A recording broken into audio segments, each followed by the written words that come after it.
En esta sesión sexta del curso de Fisiología Renal estaremos hablando sobre la filtración glomerular. En este primer video en específico hablaremos de la filtración glomerular y sus determinantes.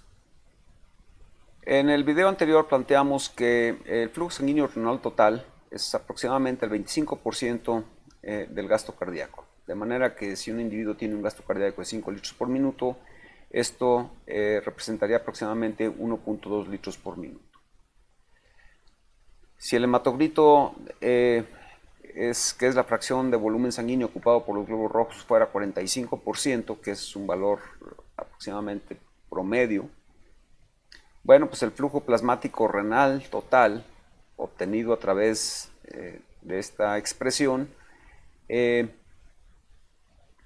sería aproximadamente de 1.2 por 0.55, lo cual representaría aproximadamente 650 mililitros por minuto. Por otro lado, la filtración glomerular en el humano es del orden de 100 a 125 mililitros por minuto, en promedio 120 mililitros por minuto. Es un valor que vamos a estar manejando frecuentemente a través del curso. Y si un minuto tiene 1440 minutos, entonces lo que se filtra por día es aproximadamente de 180 litros por día. Es decir, que los riñones filtran aproximadamente un tambo de 200 litros por día. Puesto esto en el contexto del agua corporal total y sabiendo que este es el 60% del peso corporal, entonces, y que en un individuo de 70 kilos serían 42 litros, entonces todo el agua corporal total se filtraría aproximadamente 4 veces por día. En el contexto del volumen líquido extracelular, que es el 20% del peso corporal, entonces el volumen líquido extracelular se filtraría aproximadamente 12 veces al día. Finalmente, vamos a hablar de una tercera expresión que es la fracción de filtración, que de aquí en adelante lo describiremos como FF, fracción de filtración. ¿Qué es la fracción de filtración? Es el porciento del plasma que ingresa por las arterias renales por minuto y que se filtra en los glomérulos. Puesto esto en términos de una regla de 3, si el flujo plasmático renal total representara el 100%, entonces, ¿qué por ciento representa la filtración glomerular? Bueno, aquí tendríamos que multiplicar la filtración por 100 y dividirlo entre el flujo plasmático renal, que es esta expresión que está aquí, y tomando los valores que acabamos de describir en la parte superior, entonces la fracción de filtración sería el cociente entre 120 dividido entre 650 y sería aproximadamente el 18%. Sin embargo, desde el punto de vista clínico y práctico, sabemos que un índice de la filtración glomerular es la depuración de creatinina y que un índice del flujo plasmático efectivo sería la depuración de paraminipurato. De manera que si obtenemos el cociente de la depuración de creatinina sobre la depuración de paraminipurato, esta fracción de filtración sería aproximadamente del 20%. Significa entonces que del total del plasma que ingresa a los riñones, solamente el 20% se filtra.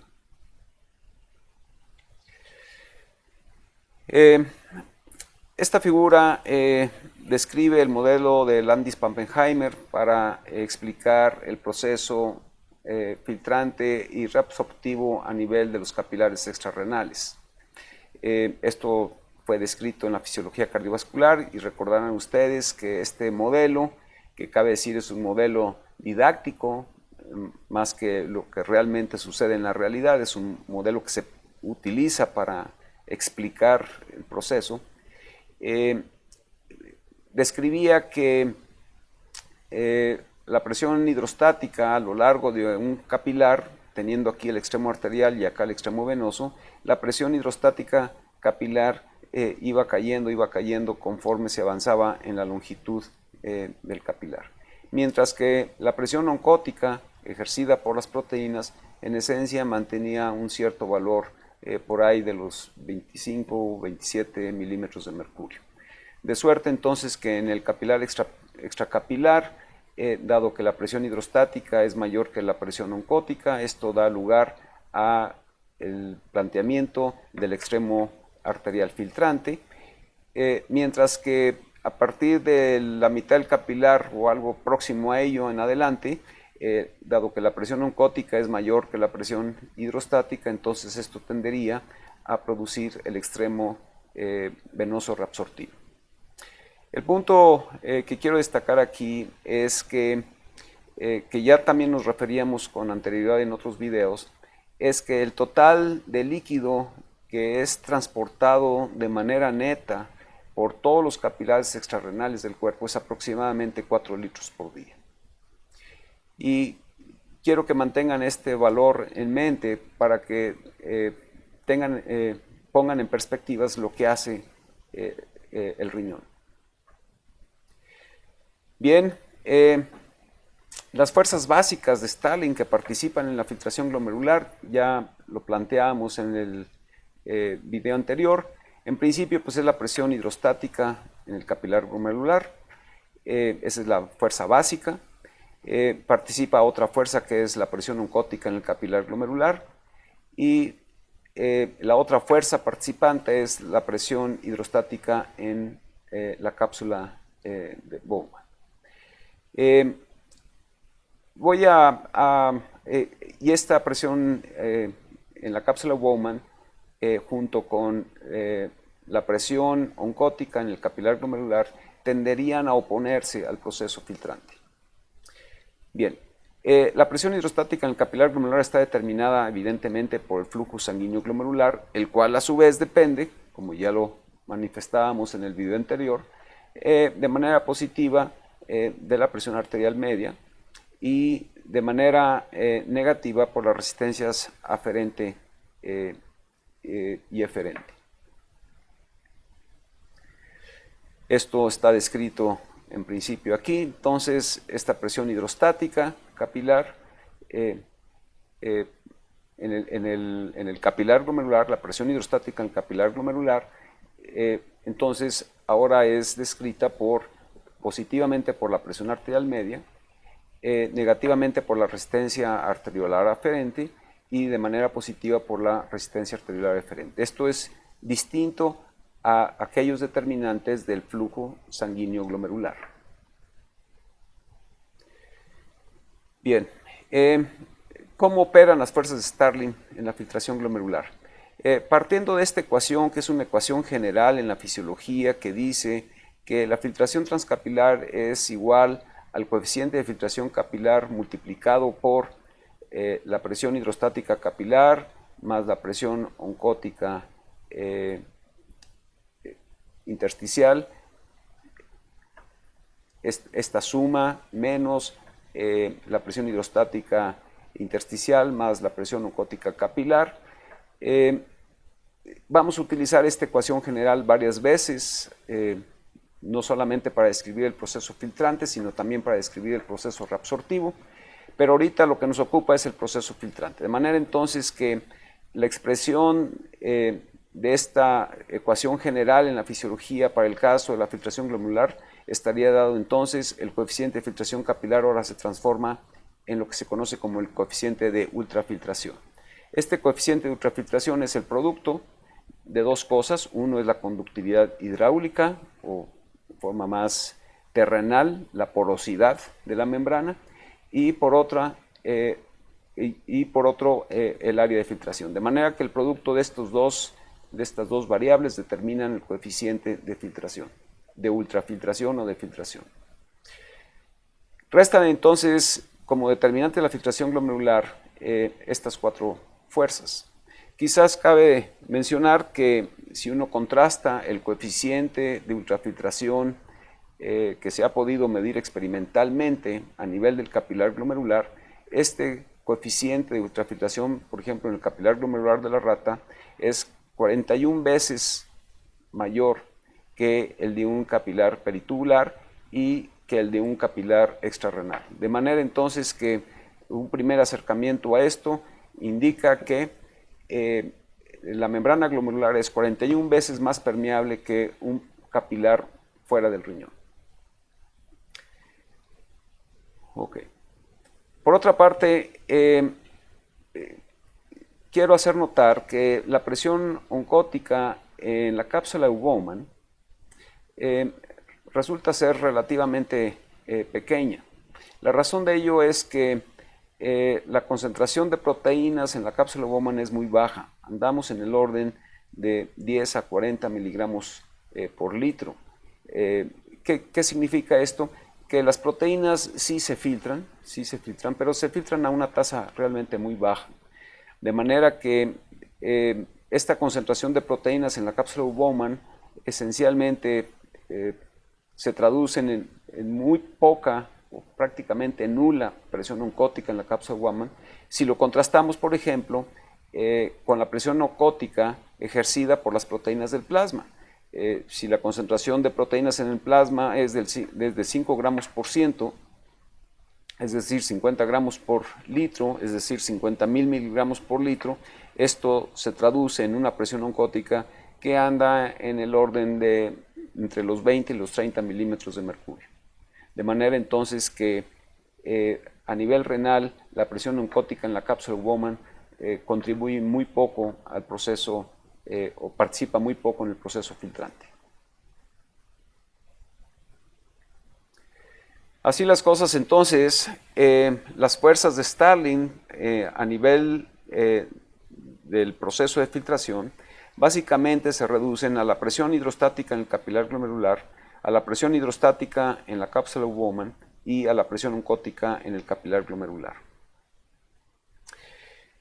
Sintetizando entonces, la filtración glomerular es igual al KF multiplicado por la suma algebraica resta aritmética de esta expresión.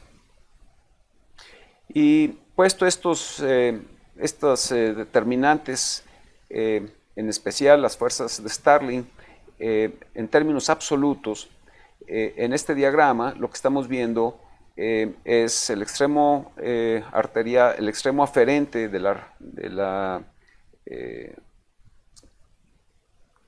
capilar glomerular y acá el extremo eferente del capilar glomerular. Y para que tengan una idea de los valores aproximados que tienen estas presiones, entonces, bueno, pues la presión hidrostática en el capilar glomerular pues anda en el orden de unos 45 milímetros de mercurio aproximadamente. La presión hidrostática en la cápsula Bowman anda en el orden de unos 10 milímetros de mercurio aproximadamente. Y la presión oncótica en el capilar glomerular, aunque sufre modificaciones a lo largo, es variable, pero empieza con un valor aproximado de unos 35 milímetros de mercurio, y conforme se va filtrando el líquido, y dado que las proteínas o la mayor parte de las proteínas no se filtran, entonces esta presión oncótica va subiendo hasta que llega un punto en ciertas circunstancias en las que la presión oncótica se equilibra con la presión hidrostática. Y en ese momento, a partir de este punto, el proceso de filtrante se suspende. Bien, dado que podemos aún reducir esta expresión porque podemos describir en términos de delta la presión hidrostática, entonces la filtración glomerular sería igual al KF multiplicado por el delta de presión hidrostática menos la presión oncótica en el capilar glomerular. Y esta expresión, delta de pH menos presión oncótica, se conoce en la fisiología renal como la presión neta de filtración. Y esta presión neta de filtración, puesta ahora en un diagrama, bueno, estaría representado por el área que está aquí siendo esquematizada, y podría ser representada ahora estas fuerzas, pero ahora en términos de delta. De suerte que la diferencia entre esta figura y esta figura es simplemente que ahora la presión hidrostática está siendo descrito en términos de delta. Entonces, si a la presión hidrostática en el capilar glomerular le restamos, que es del orden de unos 45 milímetros de mercurio, y le restamos los 10 de la cápsula Bowman, pues andaríamos por ahí aproximadamente en una delta de presión hidrostática de unos 35 milímetros de mercurio, que está representado por esta línea, y esa presión a lo largo del capilar glomerular pues se mantiene aproximadamente a ese nivel. La presión hidrostática cambia muy poco, a diferencia de lo que sucede en el capilar extrarrenal. Y aquí estaríamos representando entonces la presión oncótica en el capilar glomerular, que como ya describimos, empieza a un valor bajo y a final de cuentas va subiendo hasta que alcanza un punto en el que iguala al delta de presión hidrostática. Nuevamente, el área circundada por estos variables representa la presión neta de filtración, y conforme esta área sea mayor, en principio la filtración glomerular será mayor, y si disminuye, pues será menor. Bien.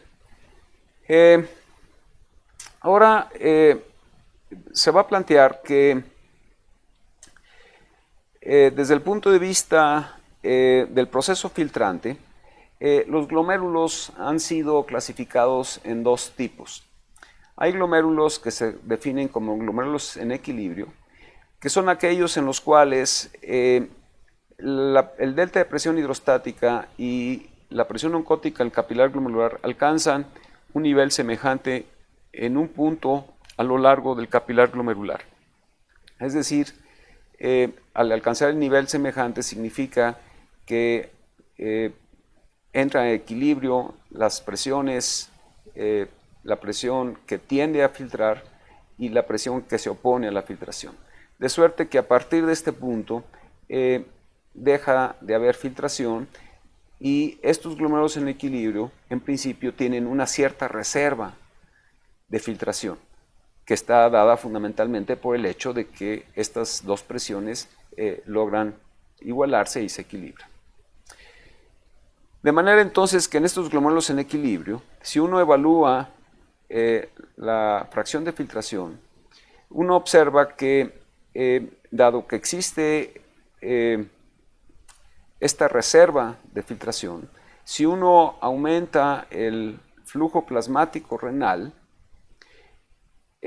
aumentará la filtración glomerular aproximadamente en la misma proporción. De suerte que si yo aumento en la misma proporción el flujo, la filtración que el flujo, entonces la fracción de filtración tiende a mantenerse. Entonces, el glomérulo en equilibrio, a diferencia de lo que vamos a describir en el glomérulo en desequilibrio, los aumentos de filtración consecutivos a los aumentos de flujo son aproximadamente de la misma orden de magnitud, y la fracción de filtración se sostiene. Dicho de otra manera, la filtración glomerular depende proporcionalmente del flujo plasmático renal. En contraste, los glomérulos en desequilibrio son glomérulos en los cuales la presión oncótica en el capilar glomerular no logra alcanzar al delta de presión hidrostática a lo largo hasta el final del capilar glomerular, de suerte entonces que se observará claramente que si no se alcanza el equilibrio, pues la presión neta de filtración tenderá a ser mayor que lo que se observa en el glomérulo en equilibrio. Entonces, en los glomérulos en desequilibrio, el valor de la filtración glomerular pues, es mayor, porque nunca llegan a equilibrarse estas dos presiones. Estos glomérulos en equilibrio, a contraste con aquel glomérulo en equilibrio, pues no muestra reserva de filtración, no muestra reserva de filtración, de manera entonces que ahora, si aumenta el flujo plasmático renal, pues la filtración glomerular no aumenta proporcionalmente, y por lo tanto la fracción de filtración tiende a caer. Bien, ahora voy a hacer una pregunta que parecería pues incluso hasta estúpida, pero necesito hacerla porque es importante aclarar ciertos aspectos en esta historia de la filtración. La pregunta es: ¿participa el flujo plasmático glomerular en el determinismo de la filtración glomerular? Y por lo que hemos planteado hasta ahora, es seguro que el 100% de los estudiantes podrían estar contestando que sí, y eso es correcto. El flujo plasmático glomerular participa en el determinio de la filtración glomerular. Pero ahora viene otra pregunta. ¿Por qué el flujo plasmático glomerular no está explícitamente expuesto en esta ecuación de filtración glomerular? Porque la ecuación de filtración glomerular dice filtración glomerular es igual a KF por la presión neta de filtración. Sin embargo, el flujo plasmático glomerular no está explícitamente aquí involucrado. Bueno, la razón de ello es que el flujo plasmático renal es un determinante de la filtración glomerular y la manera como determina la filtración glomerular es básicamente a través de dos vías.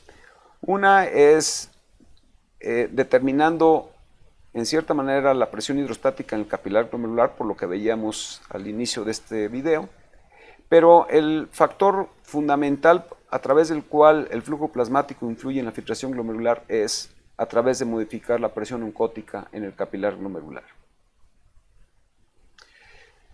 Para entender esto, voy a exponer aquí tres escenarios en el cual estoy utilizando glomérulos en equilibrio.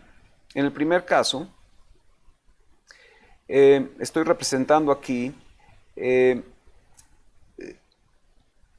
una circunstancia en la que el riñón tuviera puros glomérulos en equilibrio y que el flujo plasmático fuera del orden de 600 mililitros por minuto, y dado que está en equilibrio, resultará que este líquido se filtrará a través del glomérulo, dando lugar a una filtración glomerular de 120 mililitros por minuto, y por lo tanto la fracción de filtración sería del 20%.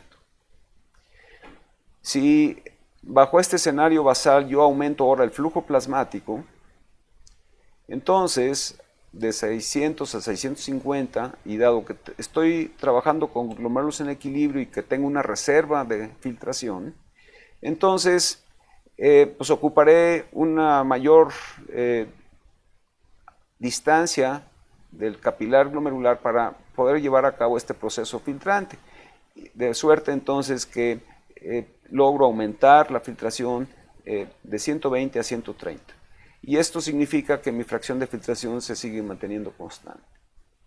Y el tercer escenario es que todavía aumento más mi flujo plasmático, y dado que todavía tengo cierta reserva de filtración, pues prácticamente agoto esta reserva y logro aumentar mi filtración glomerular hasta 140, circunstancia en la cual mi fracción de filtración aún se sostendría. Insisto, esto se debe a que por las condiciones de ser un glomérulo en equilibrio tengo una reserva de filtración.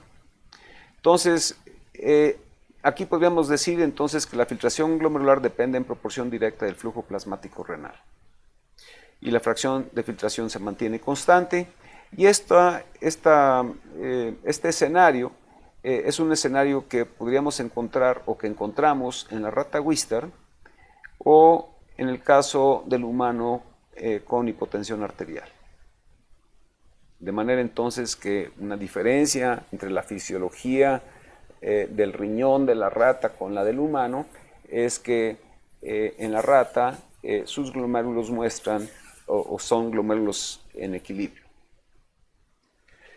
En contraste, en el glomérulo en desequilibrio, cuando yo aumento el flujo plasmático a un nivel suficientemente alto, o por ejemplo 850 mililitros por minuto, y evidentemente ya no tengo reserva, entonces mi filtración glomerular ya no aumentará proporcionalmente, y entonces mi fracción de filtración tiende a bajar. Lo mismo sucedería si yo aumentara la presión hidrostática en el capilar glomerular lo bastante elevada que impida que la presión oncótica en el capilar alcance a la presión en el capilar glomerular. Bueno, Entonces, la filtración depende en mucho menor grado del flujo plasmático y entonces la fracción de filtración cae. Bien, ¿en dónde encontramos glomérulos en desequilibrio? Pues esencialmente en el perro y en el humano.